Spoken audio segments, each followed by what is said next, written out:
communication sur l'allaitement et SIDA. C'est Mademoiselle Benhissine Hanan, étudiante sage-femme 5e année.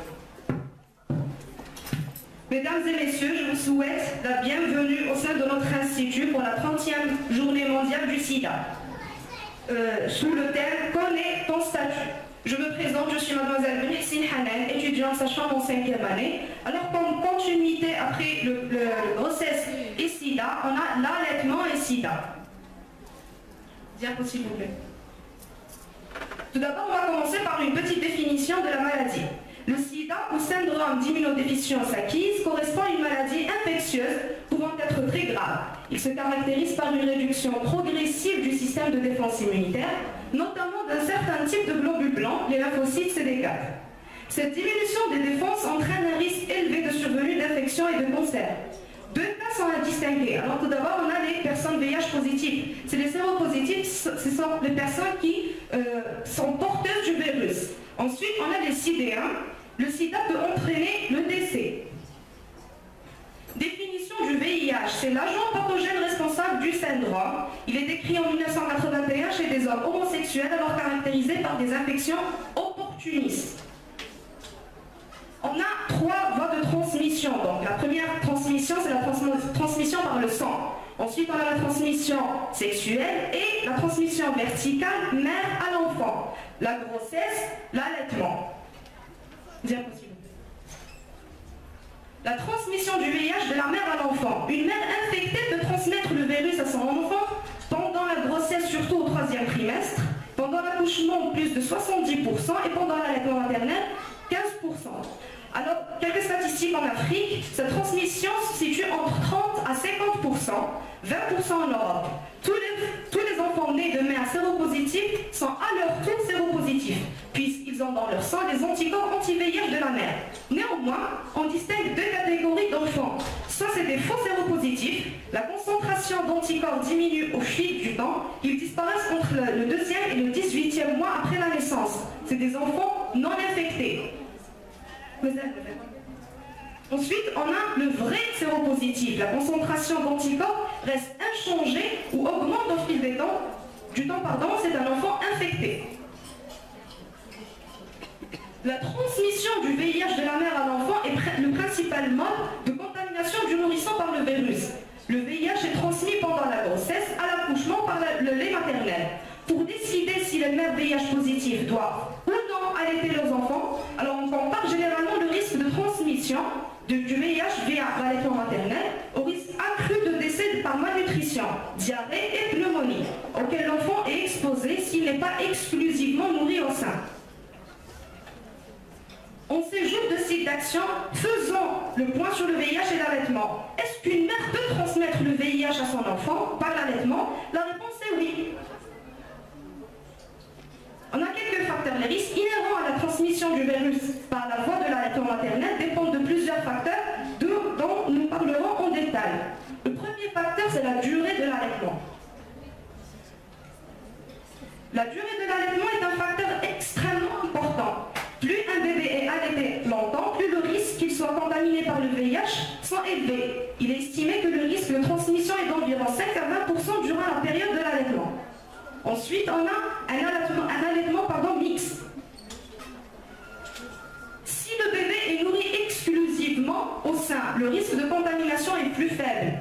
Contrairement, si l'enfant mange également des substances semi-solides ou solides, par exemple les céréales, cela peut causer des lésions des muqueuses intestinales, créant ainsi une excellente porte d'entrée pour le virus. Troisièmement, on a l'état des seins. La santé du sein de la mère est également un facteur contribuant à la transmission verticale. Lorsque les seins de la mère sont gercés, qu'ils saignent ou qu'ils sont douloureux, le risque de contamination s'accroît, car le sang est une des voies de transmission privilégiée du VIH. Ensuite, on a l'état immunitaire de la mère. Un autre facteur pouvant influencer l'incidence de transmission est l'état immunitaire de la mère. Lorsque le système immunitaire de la mère est faible, soit par malnutrition ou par le VIH à un stade avancé, il est alors prouvé que le pourcentage de bébés infectés augmente. Pour finir, le dernier facteur, c'est le moment auquel est survenue la contamination de la mère par le virus. C'est aussi un facteur déterminant. Si ma mère a contracté le VIH VIH lors de sa grossesse ou durant la période d'allaitement, le risque de transmission est plus élevé. N'oublions jamais, s'il vous plaît, l'allaitement maternel est le mode d'alimentation par excellence pour tous les nourrissons. Il comble tous les besoins nutritionnels pendant l'enfant, que l'enfant a besoin pendant les premiers mois de sa vie. De plus, il contient également certains anticorps de la mère, ce qui le protège contre les maladies infantiles, infectieuses ou chroniques, telles que la diarrhée ou la pneumonie. En cas d'infection, il accélère aussi le processus de guérison. En plus de tous les bienfaits d'ordre physiologique, n'oublions pas l'aspect psychologique, qui est également considérable. Il favorise le lien d'attachement entre la mère et l'enfant. Il stimule le développement sensoriel et cognitif du nourrisson. Pour les mères séropositifs, le choix n'est pas si évident. Ils se retrouvent donc devant un dilemme de taille, car la plupart de ces femmes n'ont pas les ressources nécessaires afin d'opter pour une autre solution. Elles n'ont souvent même pas les moyens d'acheter des préparations lactées, surtout en Afrique, qui est le continent le plus touché. De plus, dans les pays où l'incidence du VIH est très grand, l'accès à l'eau salubre est presque inexistant. Par conséquent, la stérilisation de l'eau ou des biberons dans le but de donner des préparations lactées au bébé n'est pas une chose aisée, due au manque de combustible nécessaire à ce procédé. Les bébés allaités à la préparation ont 2 à 5 fois plus de probabilité de mourir des suites de la diarrhée, de la pneumonie causée par le manque d'hygiène et par la déficience immunité. Le nombre de nourrissons succombant à des affections pourrait dépasser celui des morts dues au VIH. De ce contexte, le choix d'un mode d'alimentation pour leur nouveau-né est déchirant pour ces femmes, car aucune option sécuritaire pour la santé de leur bébé ne s'offre à elles. Le traitement.